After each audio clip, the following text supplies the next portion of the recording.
Meus cumprimentos a todos.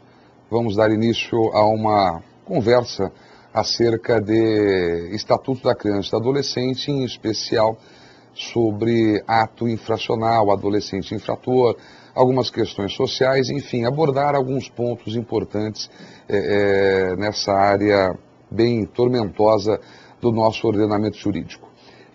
Inicialmente, até me apresentar a todos vocês, meu nome é Thales César de Oliveira, eu sou promotor de justiça desde o advento do Estatuto, ou seja, desde 1990, e desde então, certo que pela carreira, pela movimentação, a gente passa por várias áreas, mas as minhas duas áreas de atuação principal dentro da minha instituição, do Ministério Público, sempre foi no júri e na infância e da juventude. Eu sou, desde 1995, promotor titular da infância e juventude aqui da capital do estado de São Paulo, especificamente trabalhando com o adolescente infrator. Sou professor universitário, ministro aula numa universidade também aqui da capital, na área de penal, processo penal, infância e juventude.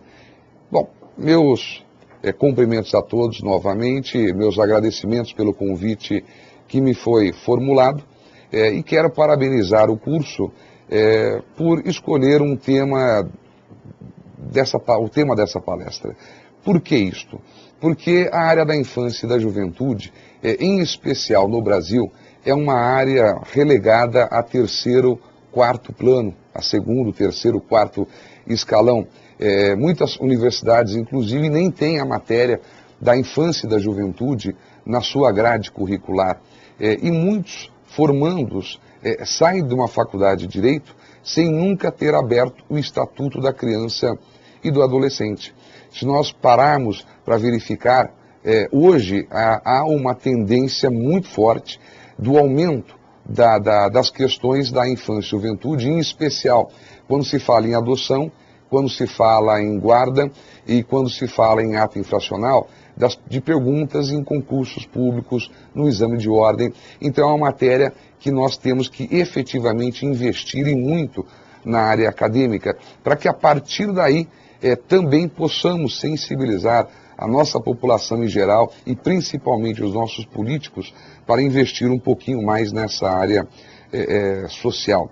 Só para que nós tenhamos uma ideia e me permitam fazer esta análise prévia, hoje investe-se, por exemplo, muito mais na área do sistema repressor do Estado, na área prisional, por exemplo, do que na área da prevenção, na área da infância e da juventude. Há uma pesquisa recente que evidencia que se nós tivéssemos uma inversão de investimento, ou seja, se nós investíssemos na área da prevenção, quando ainda a pessoa é criança, jovem, a mesma quantia em dinheiro que nós investimos per capita no sistema prisional e no sistema repressor do Estado, na área preventiva, quer dizer, nós reduziríamos algo em torno de 70% da nossa criminalidade. Por isso que é importante a gente sempre ressaltar a importância da infância e da juventude. Bom, vamos lá. O Estatuto da Criança e do Adolescente veio em 1990. É importante estabelecermos que o Estatuto brasileiro, ele é uma legislação muito festejada e muito difundida pelo mundo afora, porquanto é uma das legislações mais abrangentes e que mais defende os direitos e as garantias das crianças e dos adolescentes. E por que isto? Primeiro, porque os legisladores, as pessoas que estavam em torno do Estatuto da Criança e do Adolescente, de repensar a legislação, que antes era o Código de Menores, foram pessoas que efetivamente estavam engajadas na luta de proteção da criança e do adolescente. Então as pessoas eram sensíveis aos reclamos dessas crianças, desses adolescentes. E em segundo lugar, por quê? porque o Estatuto ele foi muito baseado nos princípios, nos tratados e convenções internacionais, principalmente da ONU, Unicef, no que dizia respeito à proteção da criança e do adolescente como uma pessoa que necessitava efetivamente da garantia de direitos especiais em virtude da sua tenra idade e da sua situação de extrema vulnerabilidade social e individual. Mas quais foram essas principais inovações que o Estatuto trouxe para todos nós? Bom, a primeira inovação, e só um detalhe, depois eu vou disponibilizar para todos, para quem tiver interesse, pelo menos, o material que eu estou usando aqui, alguns slides que eu estou usando, justamente de apoio para esta palestra. As principais inovações que nós encontramos no Estatuto. Bom, primeiro, que eu acho que é a inovação principal. A criança e o adolescente passam a ser sujeitos de direitos e não mais objetos de direito. O que isto implica dizer? Bom, no Código de Menores, que vigorava até 1990, a criança ou adolescente era um objeto de direito. Ou seja, a importância que tinha a criança e o adolescente no cenário jurídico nacional era a mesma importância que tinha essa caneta, por exemplo. Quer dizer, vamos imaginar, a caneta é do curso, mas imaginemos que a caneta fosse minha, né? Se eu sou o proprietário da caneta, eu faço com ela aquilo que eu bem quiser. Eu jogo fora, eu empresto, eu vendo, eu quebro, eu uso, tá certo? E eu não tenho que dar satisfação para ninguém do porquê eu estou fazendo isto ou aquilo com a minha propriedade. Guardadas as devidas proporções, óbvio, a criança e o adolescente, até o advento do Estatuto, era mais ou menos como essa caneta. Quer dizer, o pai, a mãe dessa criança, fazia o que bem queria com essa criança e com esse adolescente, em nome de ser pai e mãe da criança, em nome do antigo pátrio poder, hoje poder familiar. Na ausência do pai e da mãe, era o juiz de menores, o comissário de menores. Quer dizer, eles eram praticamente donos da criança e faziam com elas aquilo que eles bem queriam. Lógico, coisas legais, né? Mas depositavam essas crianças nos antigos orfanatos, nas antigas fundações que eram misturadas, infratores e não infratores. E não se perguntava o que era melhor para aquela criança. Não se pensava o que era melhor para aquela criança, para aquele adolescente. Fazia-se o que bem queria com essa criança, com esse adolescente. Com o advento do Estatuto, essa situação muda, e muda muito. Por quê? Porque a criança e o adolescente passam a ser sujeitos de direitos. Sim, de obrigações também, né? Mas a partir daí, de 1990, então, com o ECA, o pai e a mãe, eles são as pessoas responsáveis pela educação da criança, pelo sustento da criança. Na ausência desses pais e de eventuais guardiões, o Estado assume esta função. Mas no exercício desse poder familiar, hoje, perdão, o pai e a mãe devem se preocupar muito com o que é melhor para a criança. Né? O que a criança quer? O que é melhor para o desenvolvimento físico, mental, educacional, religioso para essa criança?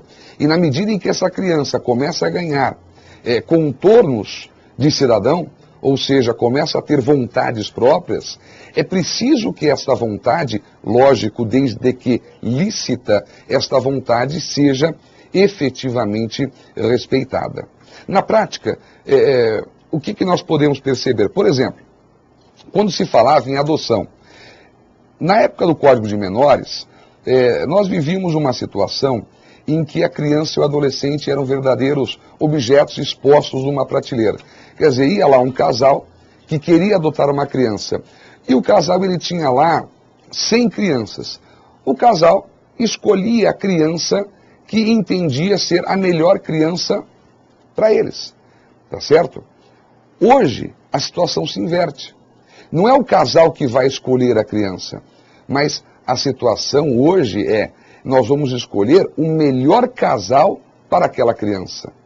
É como se hoje estivéssemos expondo os casais, né? E as crianças passando pelo corredor, e elas é que vão escolher, quer dizer, quem é o casal que mais se adequa à sua realidade pessoal, né? Aquilo que ele entende ou que ela entende que seja o melhor para a sua vida pessoal. Uma segunda inovação muito importante: respeito à peculiar necessidade de pessoas em desenvolvimento. Nós temos que entender que a criança e que o adolescente, pela própria idade, elas têm necessidades especiais. Por quê? Porque ainda não se desenvolveram por completo. Seja no aspecto físico, seja no aspecto social, seja no aspecto psicológico, né? Não houve ainda o amadurecimento. Quer dizer, é um processo que está se concretizando, passo a passo, dia a dia. Diante disso, é importante que o Estado, quando pense criança, quando pense adolescente, respeite essa peculiar característica de uma pessoa em desenvolvimento. Eu não posso querer esperar de uma criança de 8 anos um comportamento de uma pessoa de 30 anos. Eu não posso querer esperar de uma adolescente com 15, 16 anos de idade que tenha o mesmo grau de maturidade de uma pessoa de 30, 40 anos de idade. Uma terceira inovação muito importante também do Estatuto da Criança e do Adolescente se chama proteção integral, que daqui a pouquinho nós vamos falar melhor. Uma outra inovação: prioridade absoluta.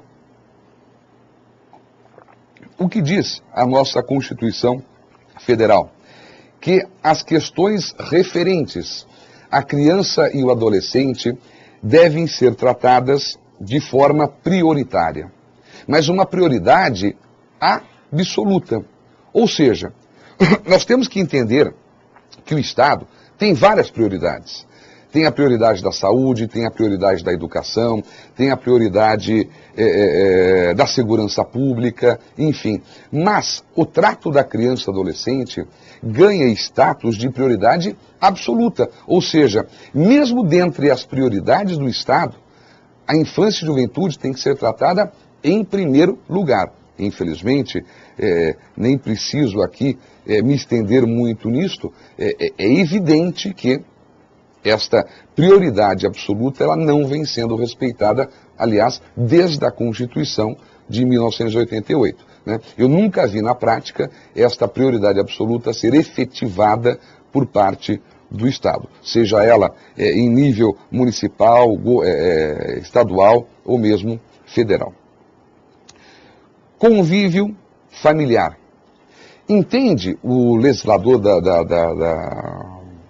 Estatuto, de forma acertada, até porque isso também é oriundo dos tratados internacionais, que para que nós possamos garantir um desenvolvimento sadio da criança e do adolescente, essa criança e adolescente devem estar mergulhadas no seio da sua família. Nós devemos garantir ao máximo a convivência familiar, até para que aquele adolescente, aquela criança tenha algo que é extremamente importante hoje em dia, que é a sua identidade. Não o seu RG, não o seu documento, mas a sua identidade enquanto pessoa, enquanto cidadão. A sua identidade enquanto história de vida. Né? Saber que ele faz parte de um contexto sociofamiliar, com uma história por trás desta criança, com uma história por trás desse adolescente. Né? Por isso que nós devemos garantir esse convívio familiar. E por fim, na minha visão, uma das principais inovações do Estatuto, decorrente de ser hoje a criança e adolescente sujeitos de direito, é o princípio da dignidade.